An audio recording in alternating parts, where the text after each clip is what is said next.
Pulivendula MLA ములాఖత్తులు అని jail దగ్గరికి వెళ్తూ నేను చంద్రబాబు గారిని హెచ్చరిస్తున్నా అంటూ పదే పదే విమర్శలు చేస్తున్నారు. ఏం చేద్దామంటావు? ఏం చేద్దారంట? అదే నేను చెప్పేది కాదు. ఇట్లే మాట్లాడుతూ ఉంటారు. ఇప్పుడు ఇంకోటి కూడా గుర్తుపెట్టుకోవాలి.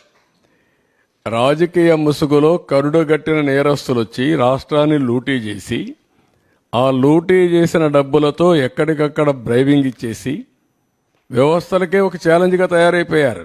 అది ఒక సమస్య ఉంది నాకు. ఇక్కడ మీరు గుర్తుపెట్టుకోవాలి, వ్యవస్థలో 5 ఏళ్లు సంపాదించిన డబ్బులుంది. ఏ వ్యవస్థనైనా కొనే శక్తి ఉంది. ఆ వ్యవస్థను కొనే పరిస్థితికి వస్తారు. అందుకే మార్నింగ్ కూడా బ్యాంకర్స్ అని చెప్పాను, 200-500 రూపాయలు రద్దు చేయండి, క్యాష్లెస్ విలేజెస్ ఉండేట్టుగా ఎక్కడ చూసినా డిజిటల్ కరెన్సీ ప్రమోట్ చేయండి మీరు అని చెప్పాం. అవన్నీ ఏంటి మనం చెప్పేట్టు లాంగ్ టర్మ్లో